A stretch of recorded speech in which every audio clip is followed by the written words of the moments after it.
800 साल पहले दुनिया ने एक ऐसा शख्स देखा था जो शायद उस पूरे युग के लिए एक अभिशाप था। उस जमाने में अगर बच्चा रात को रोता तो माँ कहती, बेटे सो जा नहीं तो गब्बर सिंह आ जाएगा, चंगेज खान आ जाएगा। इस आदमी ने ना सिर्फ लोगों को, ना सिर्फ शहरों को, बल्कि पूरे के पूरे देशों को ही मिटा दिया। इस वीडियो को आखिर तक जरूर देखना। आप चंगेज खान के बारे में 21 ऐसी बातें जानोगे जो शायद आपके होश उड़ा दें। नंबर 21। शुरुआत करते हैं चंगेज खान द्वारा किए गए कत्लेआम से। हिस्टोरियंस कहते हैं कि इतना भयंकर नरसंहार शायद किसी भी बादशाह और तानाशाह द्वारा नहीं किया गया। आंकड़े बताते हैं कि चंगेज खान ने करीब 40 मिलियन लोगों को मौत के घाट उतार दिया और कुछ सोर्सेस तो इससे भी ज़्यादा संख्या बताते हैं। 13वीं सेंचुरी में एक ईरानियन हिस्टोरियन थे जिसका नाम राशिद अल दीन था। उन्होंने लिखा है कि चंगेज खान ने ईरान में इतना भयंकर नरसंहार मचाया था कि ईरान की जनसंख्या 25 लाख से 2.5 लाख पर आ गई थी। आपको जानकर हैरानी होगी कि चंगेज खान के अटैक से पहले ईरान की जो जनसंख्या थी उस जनसंख्या तक फिर से पहुंचने के लिए ईरान को 5 सदियां लग गई। नंबर 20। चंगेज खान की एक बेटी की शादी तोकुजर नाम के एक शख्स से हुई थी जो चंगेज खान के बेहद करीब था। ईरान के निशापुर शहर के एक तीरंदाज ने उसकी हत्या कर दी। इसका बदला लेने के लिए चंगेज खान ने निशापुर की एंटायर पॉपुलेशन को ख़त्म कर दिया। इंसानों की तो बात ही छोड़ दीजिए, उसने निशापुर में एक भी जीवन बचने नहीं दिया। वहाँ के कुत्ते बिल्लियों को भी ख़त्म कर दिया। उसने एक पिरामिड पर लोगों के स्कल्स का ढेर लगा दिया था ताकि भविष्य में कोई चंगेज खान की फैमिली पर अटैक करने की ज़रूरत ना करे। Number 19। Carnegie institution for science के अकॉर्डिंग चंगेज खान द्वारा किए गए कत्लेआम के कारण एटमॉस्फेयर से करीब 700 मिलियन टन कार्बन डाइऑक्साइड का सफाया हो गया था। उसने हजारों गांव, शहर, कस्बों को पूरी तरह तबाह कर दिया था। मतलब जहां पहले बस्तियां होती थी, लोग रहते थे, वहीं अब भारी मात्रा में जंगल वनस्पतियां पैदा हो गई थी। इस तरह चंगेज खान के नरसंहार ने अनजाने में ही उसे एक बहुत बड़ा इन्वायरमेंटलिस्ट बना दिया। नंबर 18। इतिहास का बिगेस्ट बारबेरियन होने के बावजूद भी चंगेज खान कई मामलों में प्रोग्रेसिव बिलीफ रखता था। आपको जानकर हैरानी होगी कि उसमें धार्मिक कट्टरता बिल्कुल नहीं थी। वो इस बात को अच्छे से समझता था कि उसके अपने लोग जितने खुश रहेंगे उतना उनमें आपसी विद्रोह की संभावना कम रहेगी। इसीलिए उसने सभी को पूरी तरह रिलीजियस फ्रीडम दे रखी थी। यही कारण है कि वो अपने मंसूबों में इतना सक्सेसफुल रहा। नंबर 17।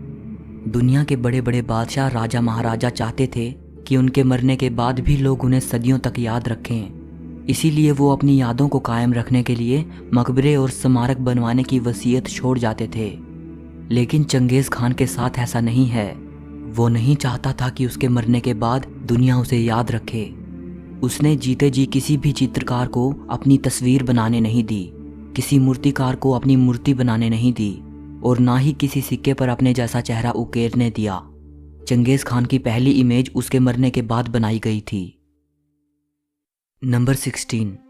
चंगेज खान नहीं चाहता था कि उसके मरने के बाद उसका कोई निशान बाकी रहे। हैरानी की बात है, उसने अपने लिए एक अजीब वसीयतनामा लिखा। उसने अपने साथियों को यह हुक्म दिया कि उसके मरने के बाद उसे ऐसी गुमनाम जगह पर दफनाया जाए जहां से उसकी कब्र को ढूंढ पाना असंभव हो, और ऐसा ही किया गया। आज चंगेज खान को मरे हुए 8 सदियां बीत चुकी हैं। सालों से इतिहासकार उसकी कब्र का पता लगाने की कोशिश कर रहे हैं, लेकिन तमाम कोशिशें नाकाम रही हैं। चंगेज खान की कब्र के बारे में कई रहस्य और कहानियां जुड़ी हुई हैं जिन्हें मैं इस वीडियो में कवर नहीं कर पाऊंगा। अगर आप चाहते हैं कि मैं इस टॉपिक पर एक वीडियो बनाऊं तो कमेंट करके बताइएगा। नंबर 15। चंगेज खान अपने साम्राज्य में 3 साल के बच्चे को ही तीरंदाजी और घुड़सवारी की ट्रेनिंग देना शुरू कर देता था।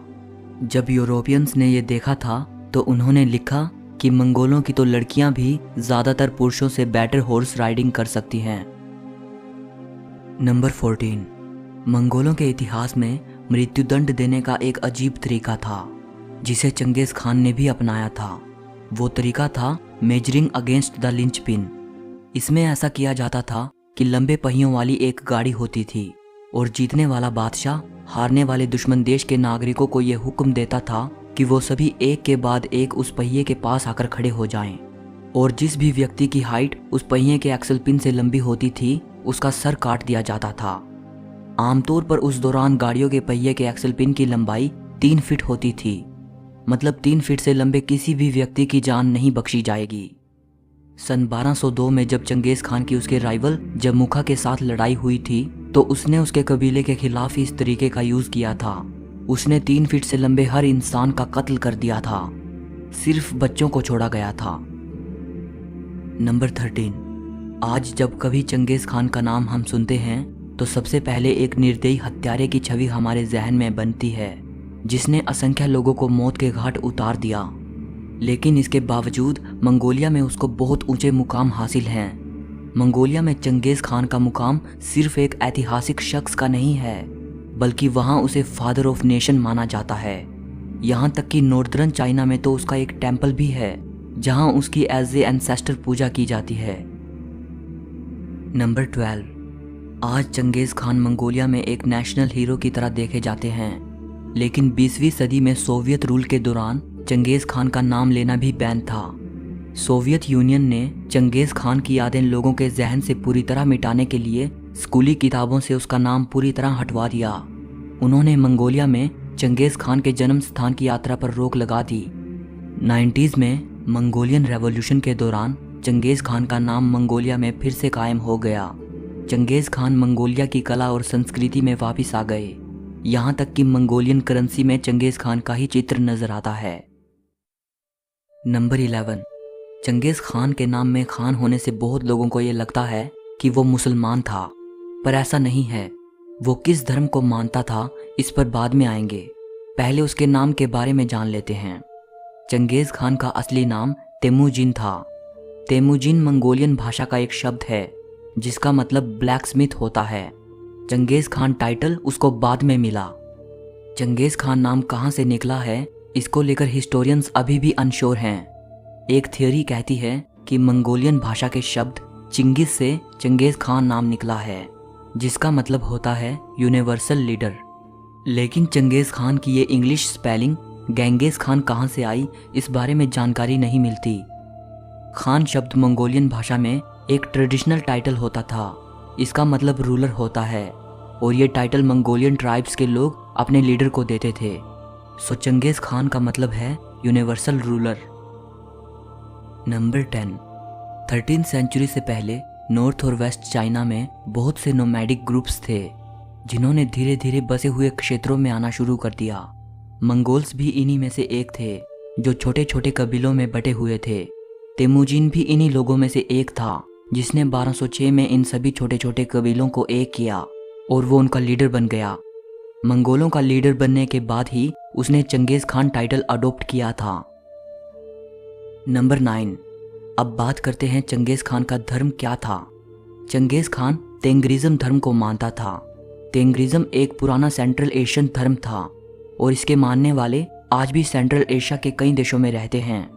ये मंगोल और तुर्क लोगों का मुख्य धर्म था। इस धर्म में मोनोथियज्म, ओझा प्रथा, टोटम प्रथा और पूर्वजों की पूजा जैसी कई चीजें शामिल थी। नंबर 8। चंगेज खान की शुरुआती जिंदगी के बारे में बहुत कम जानकारी मिलती है, क्योंकि ऐसे बहुत कम रिटन रिकॉर्ड्स मौजूद हैं जो उसके समय में उसके बारे में लिखे गए थे। कुछ सोर्सेज जो चंगेज खान के समय के बारे में जानकारी देते हैं उनमें मतभेद है। चंगेज खान के बचपन के बारे में हम जो कुछ भी जानते हैं वो सिर्फ इस एक बुक की वजह से, the secret history of Mongols. ये बुक चंगेज खान की डेथ के कुछ समय बाद लिखी गई थी और ये बुक मंगोलियन भाषा का सबसे पुराना लिटरेरी वर्क है जो आज तक हमारे पास बचा हुआ है। इस बुक को लिखने वाले का कोई अता पता नहीं है। यह किताब मंगोल रॉयल फैमिली के बारे में लिखी गई थी। सदियों तक ये किताब लुप्त रही। फिर 19th सेंचुरी में अचानक इसकी एक चाइनीज कॉपी पाई गई और इसके बाद ही हमारे पास चंगेज खान को लेकर इतनी जानकारी उपलब्ध है। Number 7। The secret history of Mongols में लिखा है कि चंगेज खान अपने हाथ में ब्लड क्लॉट लिए हुए पैदा हुआ था। ये एक ट्रेडिशनल साइन है कि बच्चा बड़ा होकर एक ग्रेट लीडर बनेगा। नंबर 6। चंगेज़ खान का सौतेला भाई, जिसका नाम बैक्टर था, बचपन में तेमुजिन को बहुत तंग करता था। वो तेमुजिन का खाना उससे छीन लेता था। तेमुजिन अपने भाई की इन हरकतों को सहते हुए बड़ा हुआ था। आखिरकार उसने तंग आकर अपने भाई की हत्या कर दी। उस वक्त तेमुजिन सिर्फ 14 साल का था। नंबर 5, चंगेज़ खान मानता था कि एक आदमी की स्ट्रेंथ का पता इस बात से चलता है कि वो अपने पीछे कितने बच्चे छोड़कर गया है। कहा जाता है कि उसकी 500 के करीब बीवियां थी। एक स्टडी से ये पता चला है कि एशिया में रह रहे 8% लोग लगभग आइडेंटिकल वाई क्रोमोसोम कैरी करते हैं, जो शायद चंगेज़ खान से शुरू होता है। इस हिसाब से ये अंदाज़ा लगाया गया है कि आज दुनिया में चंगेज़ खान के 16 मिलियन वंशज मौजूद हैं। मतलब हर 200 में से एक आदमी चंगेज़ खान का वंशज है। नंबर 4, सन 2001 में मंगोलिया की कैपिटल से 880 किलोमीटर दूर एक किले को खोजा गया था। ये बताया गया कि यह किला चंगेज़ खान से जुड़ा हुआ है। नंबर 3, आमतौर पर माना जाता है कि चंगेज़ खान ने सिर्फ तलवार के जोर पर अपनी सल्तनत को इतना विशाल बनाया, लेकिन ये पूरा सच नहीं है। वो इंसान इससे बहुत ज़्यादा चालाक था। वो दूसरे साम्राज्यों को जीतने के लिए अपनी बेटियों को मजबूर करता था कि वे उन साम्राज्यों के राजाओं से शादी करें, और इसके बाद जब राजा मर जाएगा तो राजा की पत्नी यानी चंगेज़ खान की बेटी सिंहासन पर बैठेगी। लेकिन कई राजा पहले से ही शादीशुदा होते थे, तो इसके जवाब में चंगेज़ खान उस राजा की पत्नी को ही कत्ल कर देता था और तब उस राजा को अपनी बेटी से शादी करने के लिए मजबूर करता था।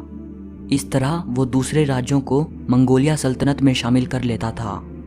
और सिर्फ इतना ही नहीं, जब भी मंगोलियन आर्मी युद्ध के लिए जाती थी तो चंगेज़ खान इस बात का अच्छे से ख्याल रखता था कि लड़ाई के दौरान ये दूसरे राजा सबसे आगे रहें, ताकि वो मरने वालों में सबसे पहले हों और चंगेज़ खान की बेटियां जल्द से जल्द सिंहासन पर बैठें। और इस तरह उसने पृथ्वी के एक बड़े हिस्से को जीत लिया था। नंबर 2, सन 1201 में ताइजूट ट्राइब के खिलाफ लड़ाई के दौरान एक तीर ने चंगेज़ खान के घोड़े को मार गिराया और चंगेज़ खान बुरी तरह घायल हो गया। आखिर में जीत चंगेज़ खान की ही हुई, लेकिन बाद में चंगेज़ खान ने ताइजूट ट्राइब के बंदी बनाए गए सभी कैदियों को बुलाया और उसने पूछा कि उसके घोड़े को तीर मारने वाला शख्स कौन था। एक सैनिक बहादुरी से चंगेज़ खान के सामने आया और उसने स्वीकार किया कि यह तीर उसने चलाया था। चंगेज़ खान ने उसके हुनर और बहादुरी को देखते हुए उसे अपनी आर्मी में ऑफिसर बना दिया और बाद में उसे जेबे नाम दिया। जेबे का अर्थ एरो होता है। नंबर 1, अगर इतिहास के ग्रेटेस्ट कॉन्करर की बात करें तो आपको शायद अलेक्जेंडर द ग्रेट याद आते होंगे, लेकिन अगर आंकड़ों की बात करें तो चंगेज़ खान इतिहास का सबसे बड़ा विजेता था। उसने अलेक्जेंडर से भी दोगुने क्षेत्र को जीत लिया था। वहीं अलेक्जेंडर की शुरुआत ही मैसिडोनिया के प्रिंस के रूप में हुई थी और उसके पास वेल ट्रेंड और लॉयल आर्मी थी, जबकि चंगेज़ खान की शुरुआत एक छोटे से गरीब कबीले से हुई थी और उसे अपने दम पर सभी मंगोल ट्राइब्स को यूनाइट करना पड़ा था। अलेक्जेंडर को बचपन में अरस्तु जैसे महान गुरु से शिक्षा मिली थी, जबकि चंगेज़ खान के पास खुद की समझ के अलावा और कोई गुरु नहीं था। अलेक्जेंडर की मृत्यु के बाद 1-2 साल में ही मैसिडोनिया का पतन हो गया, जबकि चंगेज़ खान की मृत्यु के बाद 141 साल तक मंगोलों ने शासन किया। दरअसल वेस्टर्न लोगों ने चंगेज़ खान को एक कॉन्करर के रूप में पूरी तरह से भुला दिया है। वो उसे सिर्फ एक बारबेरियन मानते हैं जो सिर्फ लोगों को आतंकित करना जानता था, लेकिन ये भी तो शायद सच ही है। सो इस वीडियो के लिए इतना ही। अगर आपको वीडियो अच्छी लगी हो तो लाइक और शेयर ज़रूर करना।